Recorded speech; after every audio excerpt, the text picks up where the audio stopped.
8절까지, 사사기 7장 4절에서 8절까지 저와 여러분들이 한 절씩 무슨 뜻인지 내용인지 생각하시면서 천천히 읽어보도록 하겠습니다. 한 절씩 서로 번갈아 가면서 제가 먼저 읽겠습니다. 여호와께서 또 기드온에게 이르시되 백성이 아직도 많으니 그를 인도하여 물가로 내려가라. 거기서 내가 너를 위하여 그들을 시험하리라. 내가 누구를 가리켜 내게 이르기를 이 사람이 너와 함께 가리라 하면 그는 너와 함께 갈 것이요 내가 누구를 가리켜 내게 이르기를 이 사람은 너와 함께 가지 말 것이니라 하면 그는 가지 말 것이니라 하신지라.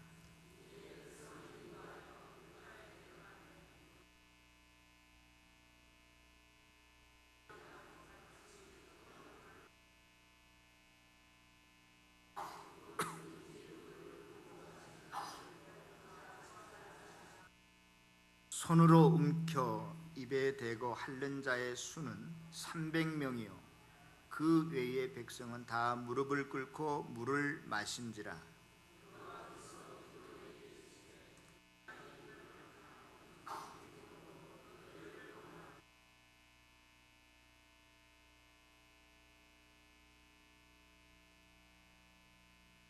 우리 다 같이 읽겠습니다. 8절 시작. 이에 백성이 양식과 나팔을 손에 든지라. 기드온이 이스라엘 모든 백성을 각각 그의 장막으로 돌려보내고 그 300명은 머물게 하니라. 미디안 진영은 그 아래 골짜기 가운데 있었더라. 아멘. 아직도 휴가에서 안 돌아오신 분들이 제법 많은 것 같습니다. 우리 다시 한번 주위에 있는 분들과 인사 나누겠습니다. 반갑습니다. 네, 사랑합니다. 장로님 사랑합니다. 권사님 사랑합니다. 우리 집사님 사랑합니다. 우리 형제자매들 다 사랑합니다. 감사합니다.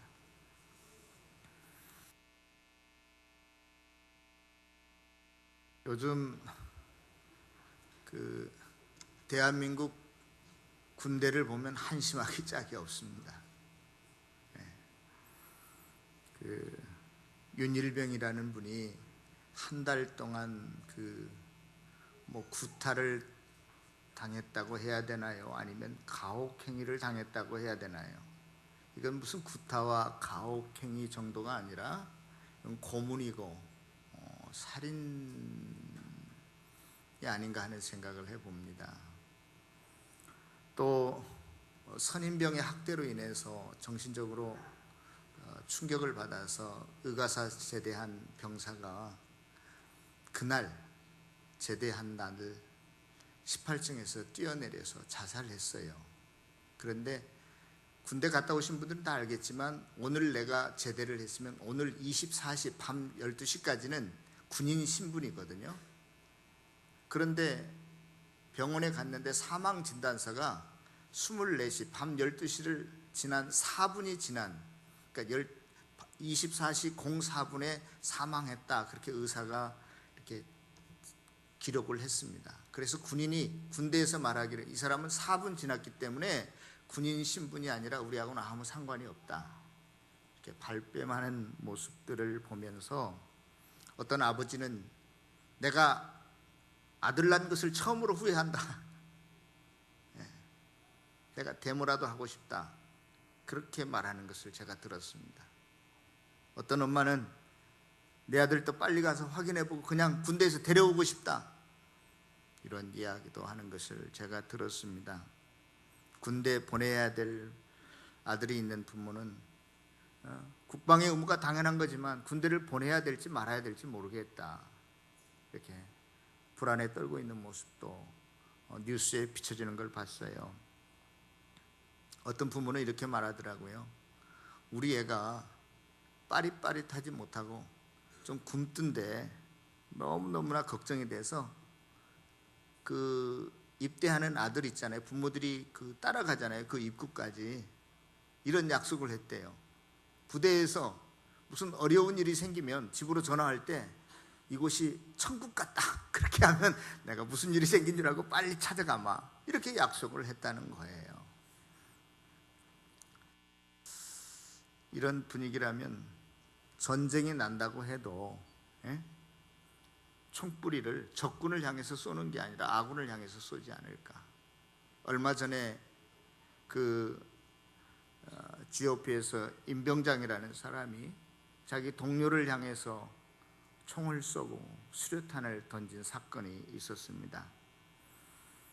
정말로 이렇게 되어 가다가는 전쟁도 해보지 못하고 자충질환, 우리끼리 싸우다가 끝나는 건 아닌가, 이러한 불안도 염려도 생깁니다.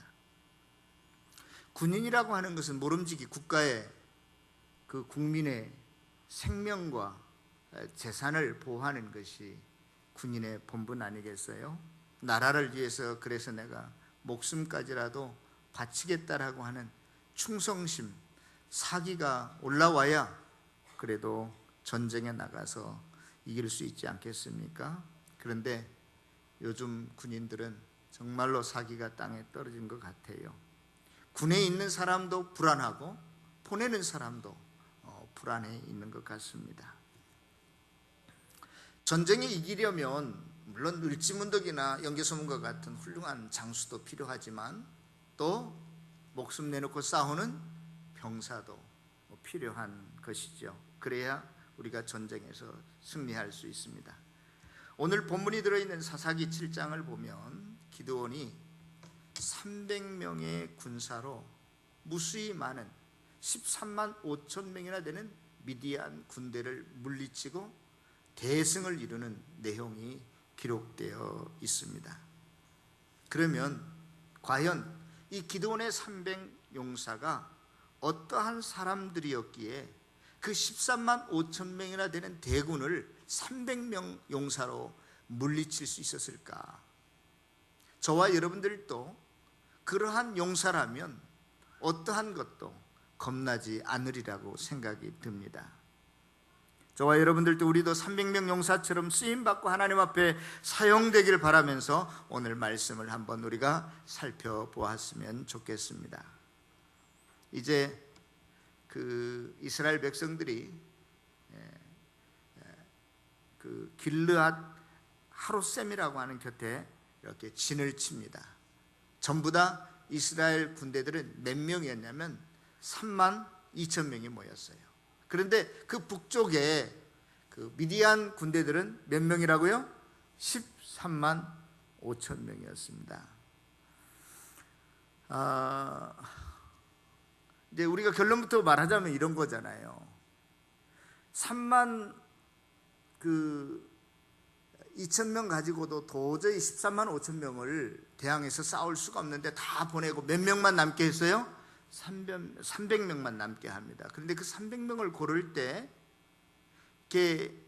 개처럼 이렇게 물을 떠서 핥아 먹는 사람만 남겨두었어요. 이 300명의 용사. 그러면 이 300명의 용사, 개처럼 이렇게 손으로 움켜잡고 물을 핥아 먹은 사람만 남겨놓았는데 이 사람들이 과연 어떠한 사람들이었기에 하나님께서 이렇게 사용하셨는가? 자, 처음에 이스라엘 군대가 전부 다 몇 명 모였다고요? 3만 2천 명 모였어요. 그런데 하나님께서 기드온에게 이렇게 말씀하십니다. 이 숫자가 어떻다?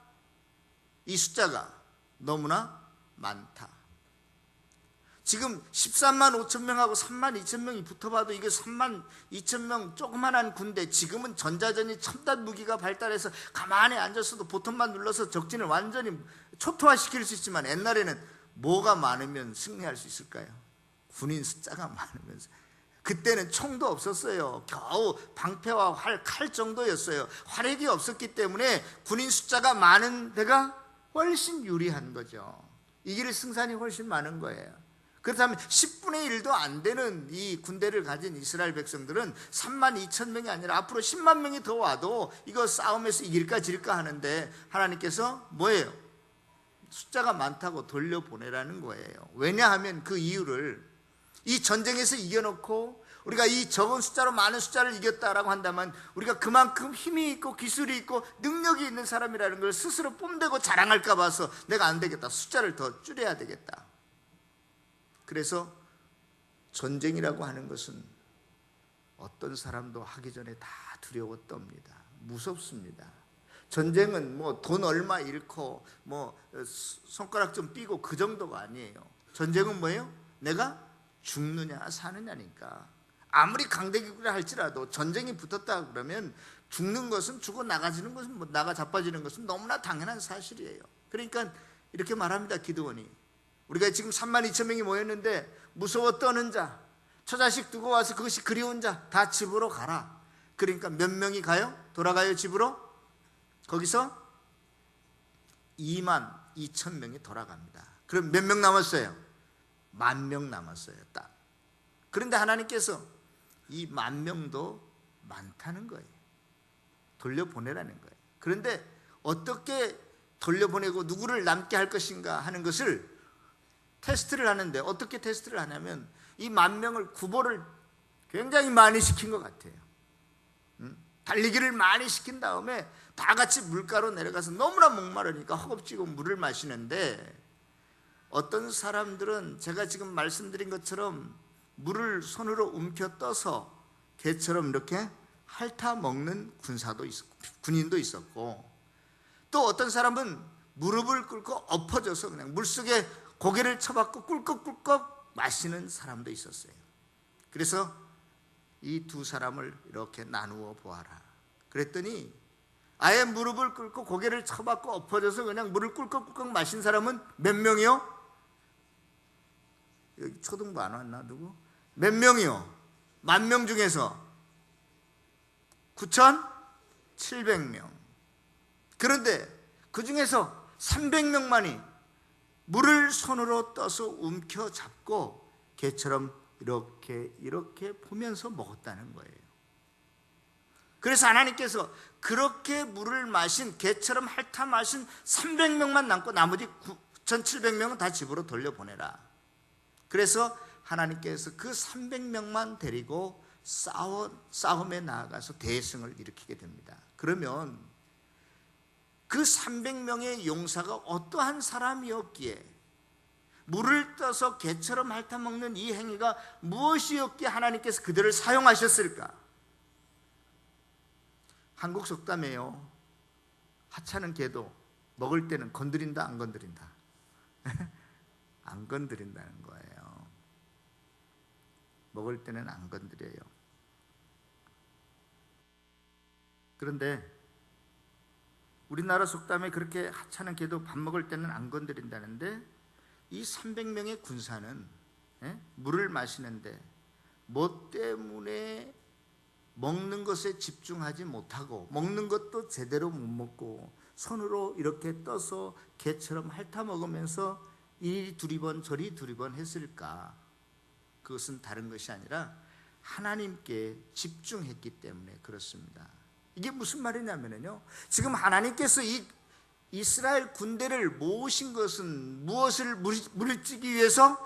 미디안 군대 적들을 물리치기 위해서 이들을 모았는데, 이들은 하나님의 뜻과는 상관없이 어떤 사람들은 9,700명은 다 자기의 본능에 따라서 그냥 물 마시는 것이 급하니까 하나님이 지금 우리들에게 불러 모으신 이유와 목적도 모르고 물 마시기에 급급했지만, 이 300명의 용사는 하나님께 집중해서 지금 우리가 왜 이곳에 와 있지? 하나님이 무엇하라고? 적들을 물리치라고. 그런데 적들이 이 순간에 쳐들어오면 어떻게 하지? 하면서 하나님 앞에 집중하면서 하나님이 나에게 우리에게 맡기신 사명의 일이 무엇인가를 생각하면서 자기도 똑같이 목마르지만 거기에 파묻힐 수 없어서 물을 떠서 마시면서 하나님이 나에게 우리에게 맡겨진 사명을 살펴보았다는 거예요. 경계하는 삶, 깨어있는 삶을 이 300명의 용사들이 지켰기에 하나님께서 그들을 사용하셨다는 것입니다. 하나님께서 저와 여러분들 이 중에서 300명의 용사를 뽑으실 때도 그와 같이 하나님에게 집중하는 사람을 뽑으시고 사용하실 줄로 믿습니다. 여러분, 세마교육이라는 게 뭡니까? 너는 마음을 다하고 뜻을 다하여 여호와 하나님을 사랑하라.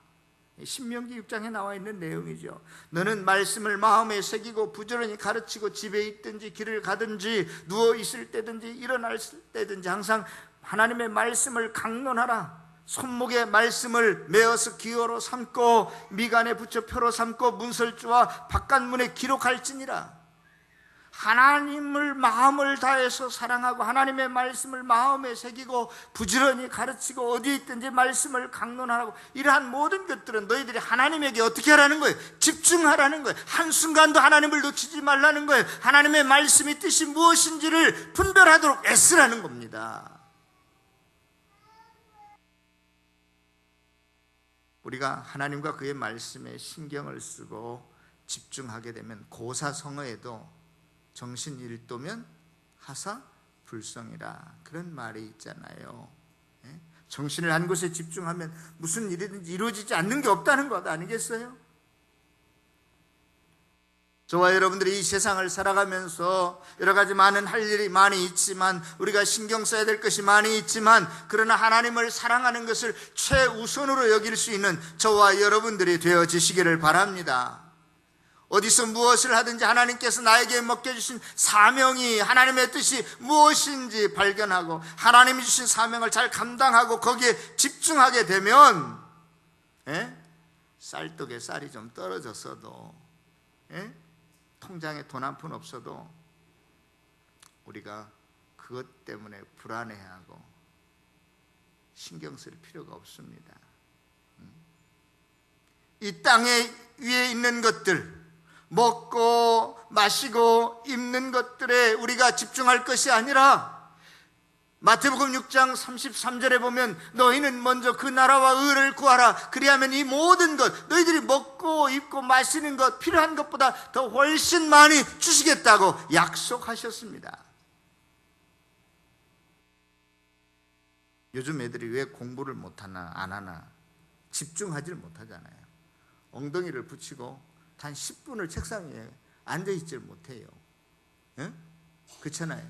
그런데 요즘 애들 있잖아요. 컴퓨터나 게임할 때는 거기에 푹 빠지면 엄마가 야 밥 먹어라 하고 큰 소리를 쳐도 안 들리나 봐.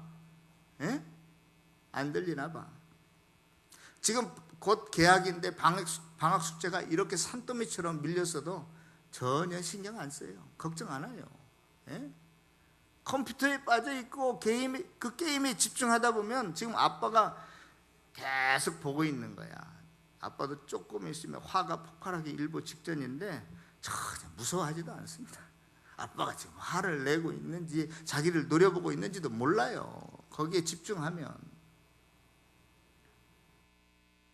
우리가 아이들이 컴퓨터에 게임에 집중하는 것처럼 그렇게 우리가 하나님께 집중하면 이 땅의 것들, 지저분한 것들, 부수적인 것들 때문에 우리가 그것 때문에 두려워하고 걱정하고 근심하고 신경 쓰지 않는다는 거예요. 믿습니까?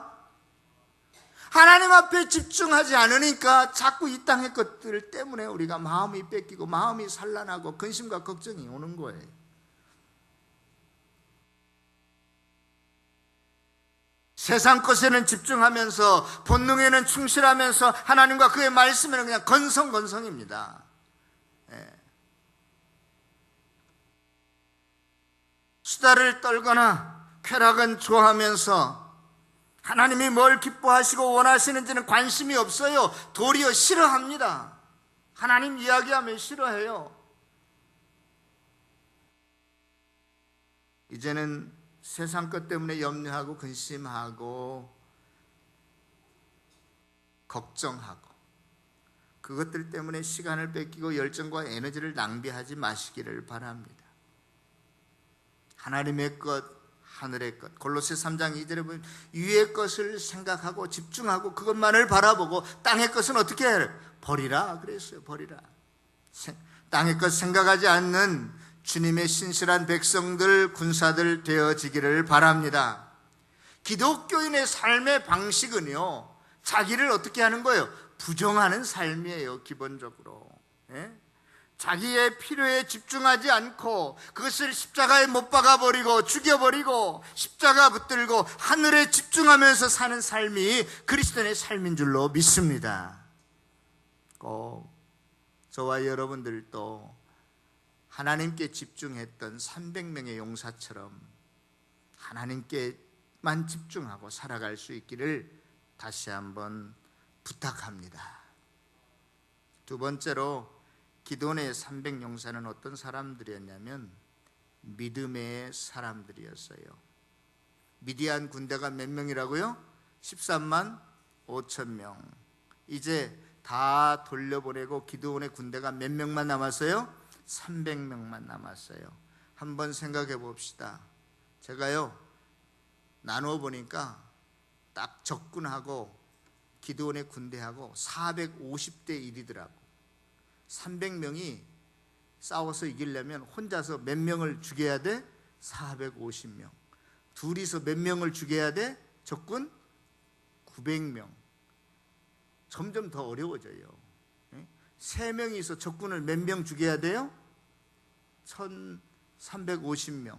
4명이서는 몇 명을 죽여야 돼? 1800명을 죽여야 돼. 떼거지로 몰려오는데 여러분 4명밖에 없는데 1800명을 우리가 어떻게, 아마 대포가 있어도 감당하기 힘들 거예요. 그쵸? 예. 요즘 유명한 영화가 있어요. 명량이라는 영화. 예? 임진왜란이 일어난 지가 지금 6년째인데 우리나라 조선의 수군이 다 배도 몇 척 없어요. 근데 일본의 수장인 구루지마라고 하는 그 잔인한 수장이요, 330척인가요? 그렇게 배를 이끌고 오는데, 그러니까 조정에서는 이순신 장군한테 뭐라고 명령을 하죠? 야, 그 빨리 포기하고 육지로 올라와서 육군과 합병해서 싸워라. 바다는 이제 우리 끝났다. 그러니까 그때 이순신 장군이 하는 말이, 신에게는 배 몇 척이 있사옵나이다? 12척이 있사옵나이다. 그러니까 명랑해전에서 12척 가지고 330척과 대항해서 싸우고 우리가 승리했어요. 왜 조정에서는 야, 바다 버리고 올라와서 육군과 합류해, 이런 명령을 했냐면 330척하고 12척은 누가 뭐래도 이건 이길 수 없는 전쟁이기 때문에, 숫자가 딸리면 어떻게 해볼 재간이 없는 거예요. 저는요, 이 13만 5천 명과 300명 기드온의 군사와의 싸움을요, 머릿속에 한번 상상해 봤어요. 이걸 어느 싸움하고 좀 비교할 수 있겠지? 예? 여러분, 이건 단체전이지만 개인전 싸움이 있었는데, 그게 누구요? 골리앗과 다윗이었잖아요. 골리앗은 키가 한 2m 정도 되는 엄청난, 예?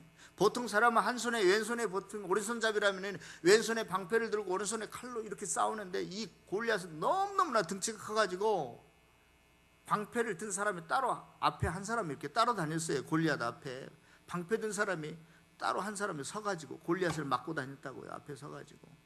예? 굉장한 사람이었어요.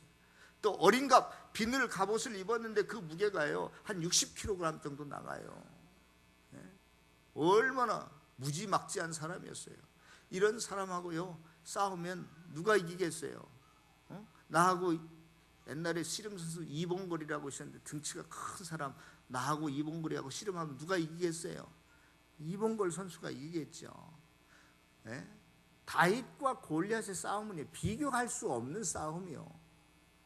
근데 옛날 전쟁은 주로 어떻게 했냐면, 단체전이 붙기 전에 사기를 충전시키려고, 야, 니네들 중에 한 명 나와, 우리들 중에 한 명 나갈게. 그래서 이 둘이 싸우는 거예요. 예? 그리고 어떤 전쟁은 둘이 싸워가지고 한쪽이 지는 사람이 다 지는 걸로, 항복하는 걸로 하자. 그렇게 하고 전쟁이 붙었어요. 그런데 지금 어떤 상황이냐면, 블레셋 군대 대장인 골리앗이 나타나가지고 나를 이기는 사람이 있으면 우리가 항복할게. 그런 지금 전쟁의 조건이었어요. 그 덩치를 보고 이스라엘 군대는 왕부터 시작해서 모든 국민의 백성까지 사슴나무 떨고 있었단 말이에요.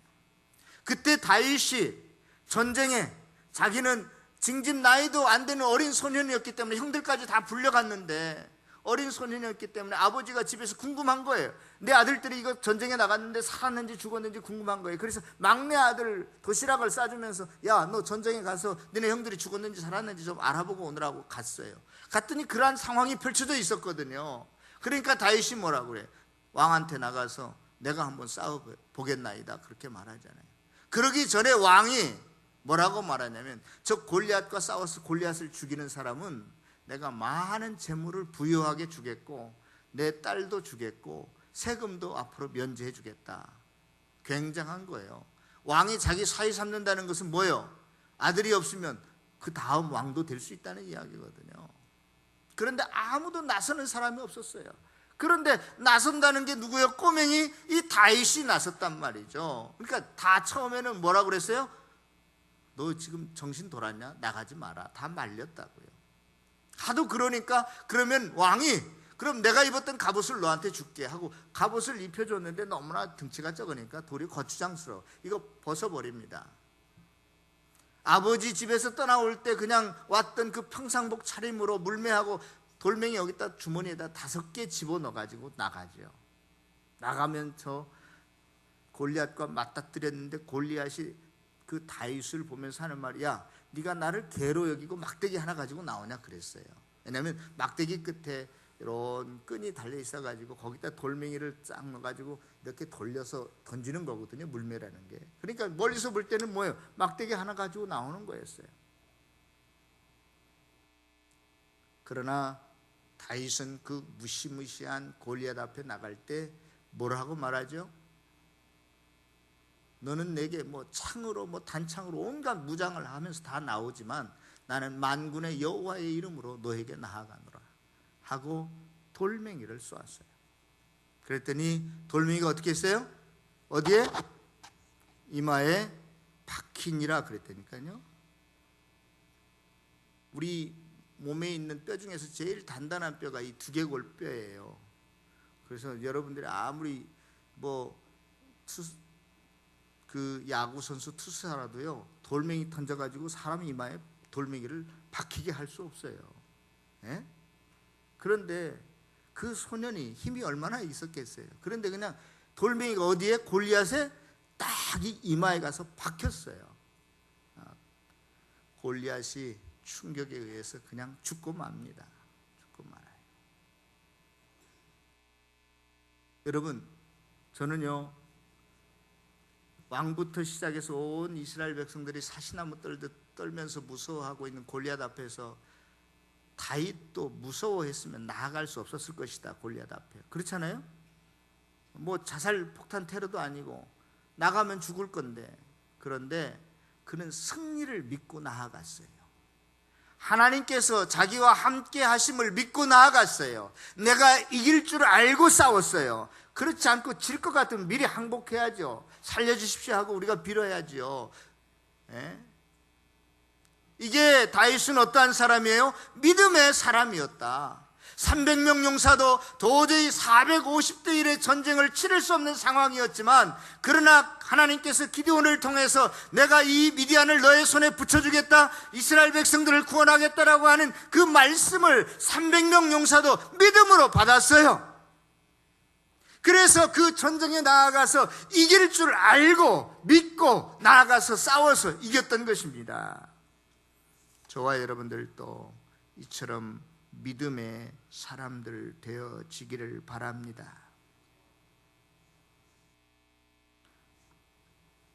성경에 보면 승리한 사람들은 거의 다 믿음의 사람들이었어요. 모세의 부모도 믿음의 사람들이었다고 성경은 말하잖아요. 그렇게 자라난 모세가요, 이제 40년 동안 애굽의 궁궐에 들어가서 왕자 교육을 받습니다. 그래서 애굽의 학문과 학술을 다 능통하죠. 그 당시 세계 최대의 강대국이었기 때문에 세계 모든 학문의 그 중심지는 애굽이었거든요. 대단한 사람이었어요. 실력 있는 사람이죠. 그래서 이 모세는 어느 날 40살이 되었을 때, 야, 내가 이 정도 됐으면 뭔가 한번 무슨 일을 해볼 만한 나이도 됐고 실력도 갖췄다 라고 나와 보니까 애굽 민족하고 히브리 민족이 서로 싸우는 거예요. 그러니까 모세가 애굽 민족을 쳐 죽이죠. 그 당시 법에 의하면 이 민족이 애굽 민족을 죽일 때는 신분 고하를 막론하고 죽임에 처한다는 법조항이 있어서, 비록 왕자의 신분이지만 지금 이 모세는 애굽 사람이 아니었거든요. 히브리 민족이었거든요. 그래서 도망갑니다. 탈로가 나서. 그리고 미디안 광야에서 몇 년 동안 양치기를 해요? 80년 동안. 40년 동안. 그래서 80세가 돼요. 하나님이 모세를 부르십니다. 야, 너를 내가 좀 사용하겠다. 그때 모세가 뭐라고 말하죠? 나는 아무것도 할 수 없습니다. 마른 막대기와 같습니다. 그러나 하나님께서 그를 부르십니다. 내가 너를 사용하겠다. 그래요? 내가 누구 믿고 그럼 가겠습니다? 하나님 믿고 가겠습니다. 믿음의 사람을 하나님께서 나이와 상관없이, 학식과 상관없이, 그의 기술과 상관없이, 돈이 있고 없고와 상관없이 사용하시는 줄로 믿습니다. 여호수아와 갈렙도 마찬가지였어요. 다른 10명의 정탐꾼은요, 도저히 우리가 그 땅에 들어갈 수가 없습니다. 우리는 메뚜기와 같은 존재에 불과합니다 그랬지만, 여호수아와 갈렙은요, 그도 똑같은 걸 봤으니까 똑같았을 거예요. 그러나 무엇을 의지했냐면, 하나님께서 이 땅을 우리에게 주시겠다고 약속했으니 그것은 우리가 먹을 상의 밥상이다. 그러니까 들어가 차지해서 우리가 그거 먹자, 이런 이야기예요. 어떤 사람이었어요? 하나님의 말씀을 믿었던 믿음의 사람이었기에 하나님께서 그를 사용하신 줄로 믿습니다. 불신앙의 사람들은 다 죽고 없어졌지만, 이 믿음의 사람만 하나님께서 약속하신 젖과 꿀이 흐르는 약속의 땅에 들어간 줄로 믿습니다. 12해를 혈우증으로 앓던 여인도 자기 병을 고치기 위해서 여러 의사를 찾아가고 약을 써보았지만 아무 소용이 없었어요. 모든 재산만 다 날려버리고 말았어요. 이제 마지막 소망 하나가 딱 있는데 예수님이 지나가신다는 거예요. 그래, 예수님은 내 병을 고칠 수 있을 거야 하고 믿고 가서 예수님 옷자락에 손을 댑니다. 예수님이 둘러보면서 누가 내 몸에 손을 대었느냐? 제자들이 그렇게 말합니다. 아니, 이렇게 지금 사람들이 너무나 많아서 밀치락달치락 했는데 손댄 사람이 없습니다. 아니다, 내 몸에서 능력이 나아갔느니라. 그때 무서워 벌벌 떨고 있는 이 12해를 혈증을 앓던 여인을 바라보게 됩니다. 주여, 내가 손을 대었습니다. 그때 예수님께서 그 여인을 향해서 따라 안심하라, 내 믿음이 너를 구원하였느니라. 믿음이 그의 병을 낫게 한 줄로 믿습니다. 교회는요, 병든 사람, 약한 사람, 실패한 사람, 죄인들이 모인 피난처예요. 또 한편으로는 이 교회라고 하는 것은 세상에 나아가서 싸워 승리할 수 있도록 그리스도의 믿음의 군사를 훈련하는 것이 교회이기도 합니다. 우리가 이 세상을 살아갈 때에 그리스도의 좋은 군사로서 승리하는 삶의 조건이 무엇냐? 군사가 몇 명이 되느냐, 그것은 별 중요한 것 같지가 않아요. 대군이 있다고 할지라도 하나님이 함께 하시지 않으면 300명보다도 못한 군대가 될 수 있어요. 전쟁터에 나서는 사람이 몇 명이냐가 중요한 것이 아니라 그 나서는 사람이 어떤 사람이냐, 누구냐가 더 중요한 줄로 믿습니다. 어떤 사람이 이길 수 있어요? 하나님 앞에 집중하는 사람. 또 어떤 사람? 믿음으로 나아가는 사람. 하나님이 우리와 함께 하셔서, 나와 함께 하셔서 이길 수 있다라고 하는 믿음을 가지고 이 땅을 살아갈 수 있는 저와 여러분들이 다 되어지시기를 바랍니다. 마지막으로 한 가지만 더 말씀을 드리겠습니다. 이 300명의 용사들은 어떤 사람이었느냐? 고난받기를 즐거워했던 사람들이었습니다. 나폴레옹이요, 특공대를 뽑는데, 특공대라고 하는 것은 뭡니까? 여러 군인들 중에서도 어떤 정예 요원을 뽑는 거잖아요. 나폴레옹이 특공대원을 뽑는데 여러 많은 군인들이 지원자가 있었어요. 근데 이 사람들이 다 필요하지 않아요. 그래서 나폴레옹이 원하는 만큼의 숫자만 특공대원을 뽑는데 테스트 방법이 이랬다고 그래요. 야, 니네들 다 옷 벗어.